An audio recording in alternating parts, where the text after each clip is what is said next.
Welcome in, everybody, to another episode of the 312 Blitz. I'm Gordo. It's Friday.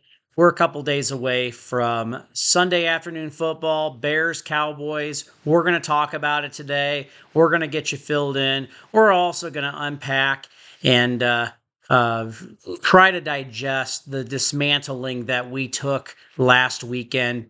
It has taken me several days, guys, to recover and to put something out. Just because, just such disbelief on what we're dealing with so far to kick off the season. So let's dive in. Let's get caught up and let's get ready for Sunday. So I want to start first. We've been talking about getting ready for Sunday and everything, but we got to talk about what the hell happened last weekend.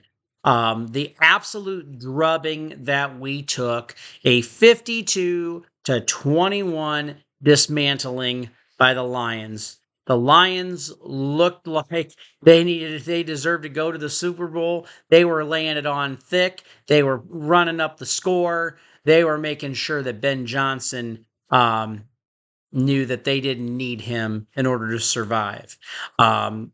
Just everything that could go wrong went wrong, guys. I think the only couple bright spots would be that Caleb did show some continued improvement.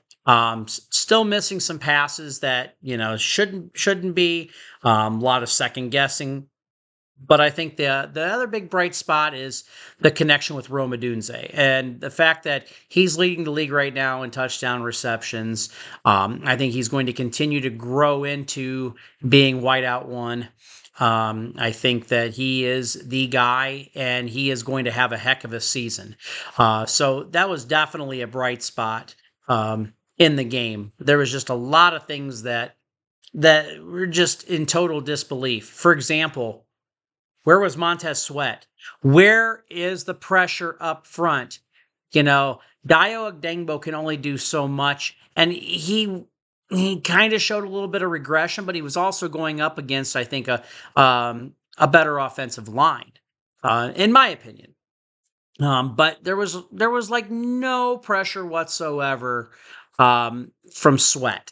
And don't know what's going on. We're 2 games into the season, and no sacks and like hardly any pressures at all. This guy has got to get involved, plain and simple. If we're going to have a chance to be able to stop the opposition, we need pressure up front. Ryan Poles, what the hell have you been doing the last 3 years, dude? You still have the same frickin' issues, glaring needs that have stared you in the face these last few seasons. We need help up front in the defensive line trenches. Like, why are we not taking care of that? Why are we not addressing left tackle? A 3rd round pick on Karan Amagaji, nice kid, never plays. It was just a wasted pick, in my opinion. And there's talk this week that there were several people there, Bears brass, and it works closely with Poles, trying to talk him out of drafting Karan, and we ended up with him anyways. We wasted a 3rd round pick on him. I'm hoping that once Austin Booker comes back after the bye week, that he'll be able to slide in and he'll start being able to make a difference. But Montez Sweat, you've got to step up, dude. You got paid really good money to come here to Chicago. You need to start earning your paycheck this season, man, because right now, disappointment, not liking it. What do you guys think about that? How pissed are you about this? This guy is supposed to be making an impact on this team. And right now, he is looking lost out there. And if it's, because of the change of philosophy going from Flus to Dennis Allen, suck it up, Buttercup. this is what you're being paid to do. Buy into it and let's get going, because that defense served up, allowed them to rack a 50 burger on us. And that is unacceptable. That is one of the worst defensive performances in Chicago Bears history. And we saw some doozies when Mel Tucker was here a decade ago as our D coordinator. That was pretty pathetic. So to see this on Sunday, this last Sunday, angry, absolute anger. And it's unacceptable. The other thing is, we spent 2 solid first and second round picks on Colston Loveland and Luther Burden, and they were non-existent in the offensive game plan last weekend. Not only that, but then you have guys like Ozzie Trapillo, Shamar Turner that are still not in the game. They're not playing, and it makes me, and I know a lot of other Bears fans and media pundits are saying and asking the same thing. Like, what is going on, Poles? Why are you drafting players that are just going to be healthy scratches? Why are you drafting premium players that you're not even going to use in the offensive scheme? You're not getting them out there to be successful and to help your team. Why couldn't we spend a first round pick on a left tackle?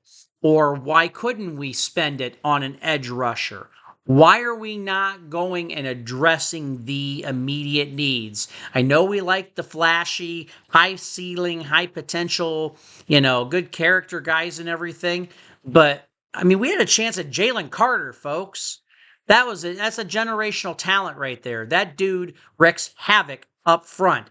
That would have been this generation's Refrigerator Perry, hands down, and would be a game changer. Now, in defense, we do have Gervon Dexter, and I think Dex is starting off to a great season so far. I like Dex. I think he's working out well. I'm just saying, you had that guy staring you in the face, and you went after Darnell Wright. Darnell Wright, good lineman. Too many false starts and stuff like that, and it's frustrating because those are the types of things, and we talked about this last episode, that just deflate and shut down your momentum. And then, as we've been finding out with this team, is they have a hard time coming back from adversity. At least they had a snowball's chance in hell up through the first half on Sunday, and then the wheels just completely fell off. So if we are going to be able to have any sort of success whatsoever, number one, plain and simple, you've got to get to the quarterback. We need both edge rushers getting in there, getting dirty, and putting that quarterback on his ass. We need pressure up there in the middle as well. Where's Andrew Billings? I want to see Andrew Billings getting it done too. Like, you've got great, talented guys, folks, that should be in there and getting the job done. And yet, not a peep out of Montez. So if you're going to be able to have any sort of success, you're going to need to get that pressure. That's what's going to help the rest of the defense out. That is going to help the linebackers. That's going to help your corners and safeties, especially when they're out there trying to do their job. You need that pressure so you can throw that quarterback off of his rhythm. We're going to go from the O-line from the D-line to the O-line. You got to cut down on the penalties. It's too sloppy up front. Braxton Jones. And I've been very patient with Braxton. I like Braxton and I like him a lot, but I think it's pretty telling that Theo Benedette got some playing time at the end of the game, on Sunday. I would not be surprised if we see a quicker change and sliding over to Benedette, because Braxton just looked lost at times. He's not it.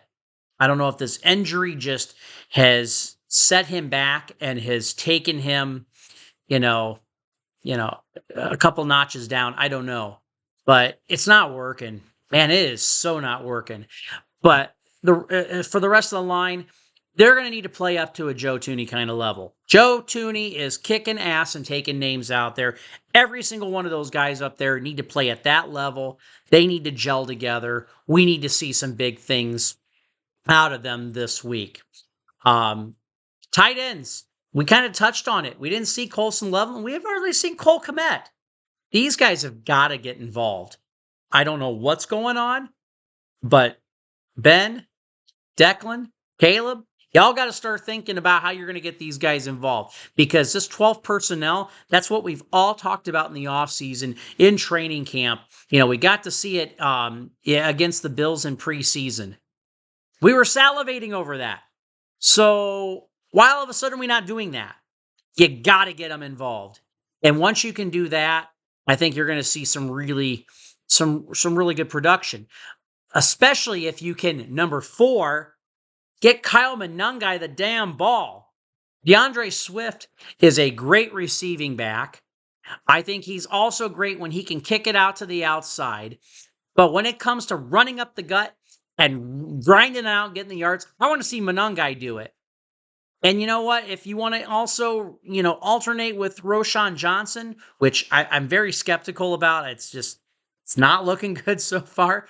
But if you want to rotate those guys, great. But you need to start feeding these guys the damn ball, because the run game has been absolutely abysmal. It's unacceptable. It's time to get it together. Because if you can do that, then you can start opening up play action, get those tight ends involved, get Luther Burden involved. Everything will just start falling into place. And I think number 5, Caleb needs to continue showing improvement week in and week out. And despite how crappy that game was on Sunday, Caleb did show some good progress. It is slow, but it is surely happening, in front of our eyes here. And the season's not over yet. We want to see results. We want to be able to get those dubs and being able to celebrate them. We want to be able to celebrate Caleb being the quarterback that we have been wanting for so long.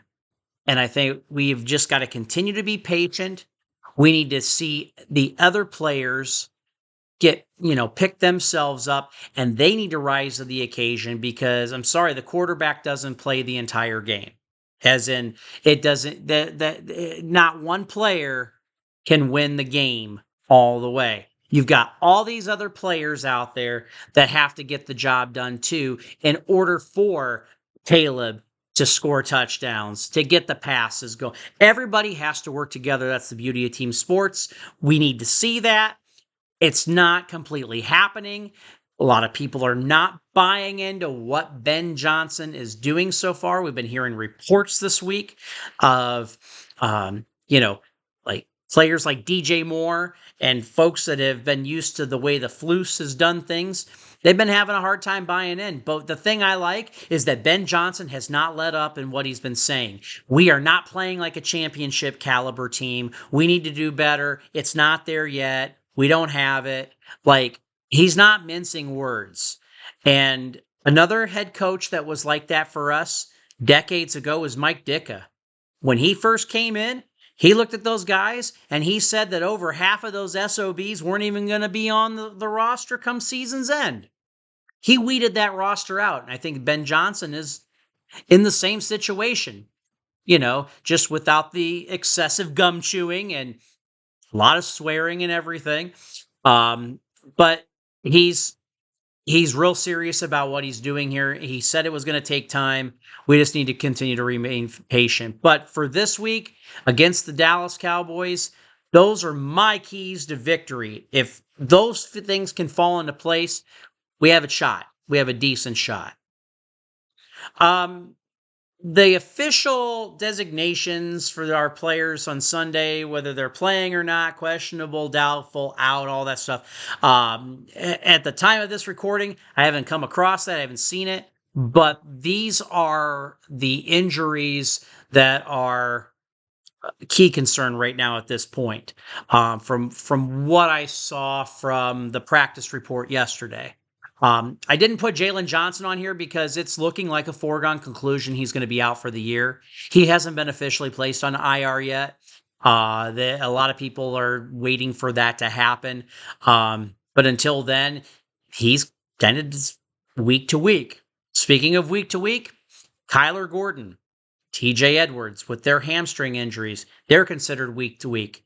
But it sounds like they're getting closer to starting. So fingers crossed that those two guys can start and get back on the field, because that is going to be a big help to our defense, especially in the secondary, since our secondary has been absolutely destroyed so far this season. Let's stay with that secondary. So Jalen Jones, who we picked up after roster cutdowns and is a former Bear and slid back in, he has a hamstring issue. He hasn't been ruled out or anything at the time of this recording, so hopefully we'll be able to see him in there, because we could use all the help we can in the secondary. And then Karan Amagaji has an elbow issue. He might have fallen off a chair or something while he's been sitting on the bench. Hard telling. I know that's really lame for me to say, but this guy has all sorts of different injuries and has not had a chance to get out there and prove himself. So that's what we have going on there. Obviously Edwards and Kyler Gordon are your two big ones off this list. But we need all the help we can get. So before we get out of here today, I'm just kind of projecting what I think the win is. I can't go against the Bears. I think it's going to be a higher scoring game. I think that the Bears will get at the Cowboys defense. Just like I think that the Cowboys are going to go after the Bears. I think that it's going to be hard to cover CeeDee Lamb. And, I think the run game, they're going to have to do something up front, because the run game, if they allow Dallas to run all over them, it's going to be tough. And then the play action comes, and then CeeDee Lamb and their other wideouts can take advantage of a very weak and porous secondary. But I think that week to week, we're going to continue to improve. I think 31-23, I'm going to set on that for right now. I think Caleb is 24-36, 325. We got 2 tutties through the air, and we got a tutty from him on the ground. Rome Odunze is going to continue to show up and show out. I think he is going to bring in both of those touchdowns from that Caleb throws. We're looking at him about $1.15. He's going to continue to blossom into the superstar that we knew he was going to be. I do think you will see a little bit more out of the tight end position. I think Colson Loveland will get over 60 yards. I think he'll have a couple of really nice long receptions. Kyle Monangai, I think the run game is still going to be an issue, but I think he's going to have some decent runs. I think Swift will probably get a little bit there, but I don't see huge numbers from Monangai. I think the Bears defense will do a little bit here. I did put Montez Sweat in parentheses because it was supposed to also say that Montez Sweat was going to get one of those 3 sacks on Sunday. I think he will get going. It's still going to be sloppy up front in terms of getting pressure, but I think we're going to see a sack out of our boy Montez. I think he's going to get on the board. So those are my projections. What do you guys think? Put your projections down below, whether it's a score or stats. Let me know what you guys think as we go up against the Cowboys. And every week you're going to get something cutesy like this from me. Beat the damn Cowboys. Get on the board, get the job done, get in the win column, and move on. So, guys, thank you so much for coming out and watching the latest episode of the 312 Blitz. If you would, like and subscribe below. We appreciate everyone that has been following so far. We're going to continue to grow. We're going to continue to bring you the best content. We appreciate all of you guys. And that's all I got today. So Let's thumbs up. Let's go for Sunday. Let's get a win on the board. Go Bears. And yeah, let's see what we can do and see if this is the start of, going in the right direction. So we'll get out of here. I'm Gordo. And remember, guys, always bear down.